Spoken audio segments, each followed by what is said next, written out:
Your head's in the clouds, always in the clouds. Get out of the clouds, Claudette. A line from this story that I find interesting to say the least.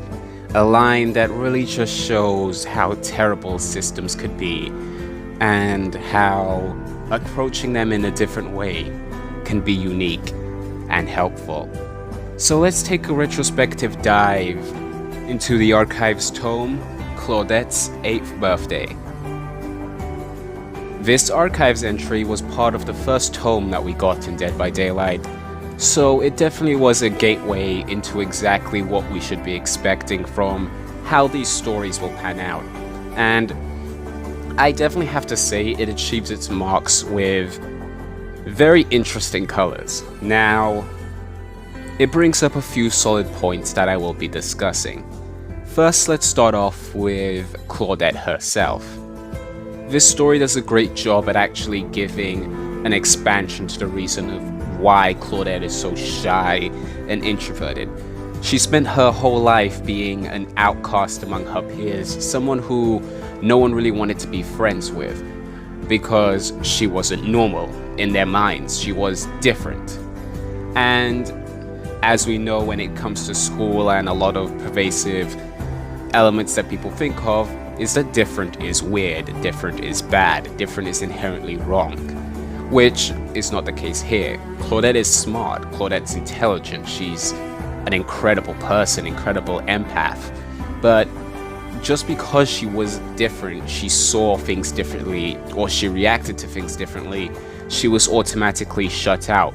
No one wanted to be her friends, no one wanted to hang out with her. That was always the thing that made her upset. When it came to her birthday, she didn't have a list of friends. She didn't have a list of people who wanted to hang out with her, wanted to be with her, and it's something that a lot of kids go through. I do like how this story does a great job at least establishing that this is what the angle is from somebody who feels like this. This is what the angle is from someone who has gone through all this stuff and they feel how it is to have no friends, to have nobody who wants to hang out with you.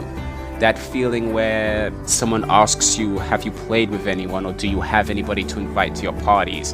And you have to feel in your own heart that you don't have a friend, you don't have one single person. I really like how it captures that, and it does give a great job at saying this is why Claudette valued her internet blogging friends so much. This is why Claudette was so adept to staying in her own little bubble and just talking online, because it was an actual space where she found people who liked her for who she was, who didn't get put off by this unwanted air that she had. Another interesting thing this story brings up is the concept of normality versus individuality. As Claudette is interested in bugs, botany, and things that kids her age are not normally attuned to. This makes her an outcast. This means she doesn't fit along the lines. She doesn't like dolls or playthings or jewelry like other girls her age. She's not interested in all that. She would much rather sit down with a microscope, some rocks, some bugs, and this makes her an outcast. This is what people find weird about her. And we get this constant notion that is repeatedly brought up by her father that she shouldn't have to force herself to go along the bell curve. She shouldn't have to be like everyone else. She's unique in that aspect. She is her own person. She can do basically whatever she wants to do without having to worry about how it impacts everybody else. Essentially, her father wanted her daughter to do what made her happy, to do what made her excited, and always follow those pursuits. Don't just like dolls or like what other people like because it's what other people like. Go and follow your own path, follow what you like and what you enjoy, and that is what's going to make you happy. Because following a path that's not meant for you and following in lockstep with everyone else doesn't help people, doesn't make their mind grow. And this is what I found incredible.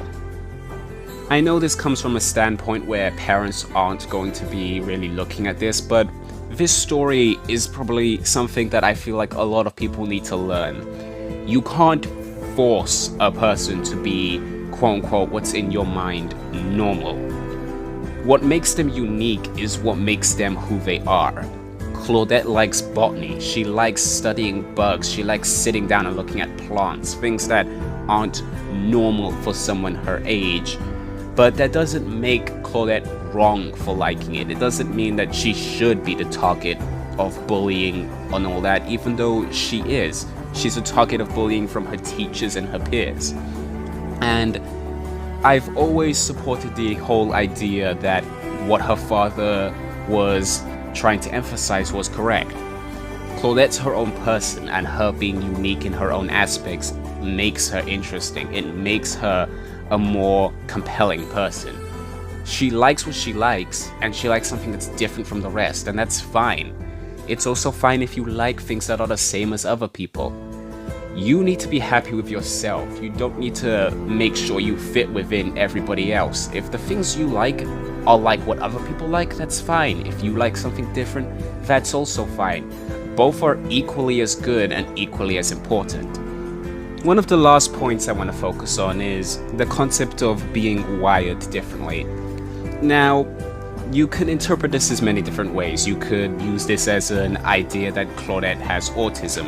You could use this as an idea that Claudette has a lot of things, but whichever way you decide to describe it as, it's something that I've always found unique. Claudette learns differently from the others. She doesn't absorb knowledge like the others, and a lot of kids and a lot of people in school systems tend to have that problem. But the main problem that arises is school systems like this usually aren't built around the whole concept of adapting to that, adapting to each individual need. They're usually built around curriculums and just pushing out learning, which screws a lot of people over. In the essence of things, it does take Mrs. Cahill, it does take Claudette's father and eventually her mother, who finally gets on board and notices that this is what Claudette needs to help a child grow and develop. Now, I know this is odd coming from an asymmetrical horror game, but I like Claudette's story. It's a nice uplifting one. It's a nice one that sends a message that I feel like isn't very representative in today's society. That anybody can be special. It doesn't matter if they're weird, it doesn't matter if they're wired differently per se. It matters if they have the drive and if they manage to find what is their niche in life and they manage to use that to get their own benefit. Claudette did that. She learned her own style, used it to get her grades up better. She interpreted things differently from everyone else and was taught how to use that. It also made her empathetic to situations. It made her smart. It made her her own unique person, and that's always a great thing. Now, one of the last little bits I love about this story is, in the end, Claudette's mum is also showed to be wired differently, also showed to have the trait that she didn't learn easy in school. She was bullied for it. She was mercilessly hit on. She was a victim of the system that tends to frown upon people like this, and she didn't want that for Claudette. So instead of actually trying to nurture this for Claudette and actually trying to show Claudette that she's not wrong for this, she tries to push Claudette in an effort that does make her seem like what she is wrong. But eventually she realizes that that's not what she needs for her daughter.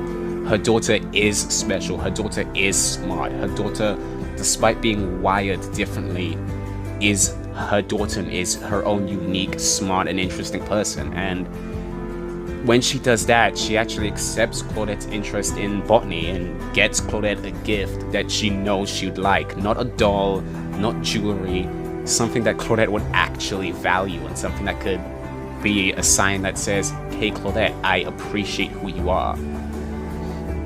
As I said, this is Dead by Daylight, an asymmetric horror game where everything's messed up and you have backstories about killing, abuse, backstories about victimization and rejecting people who don't believe in you. So, For once, it's nice to have a story like Claudette's that is just straight up a nice little wholesome, hey, believe in yourself. But it's nice that it's a lesson that needs to be taught more. It's a lesson that people shouldn't be alienated for who they are, and you shouldn't alienate yourself for who you are. You're not bad because you're different. You're like Claudette. Your head's on in the clouds, and just because your head's in the clouds or people think your head's in the clouds doesn't mean that that's bad. You are your own person, and finding what makes you happy is what makes you happy.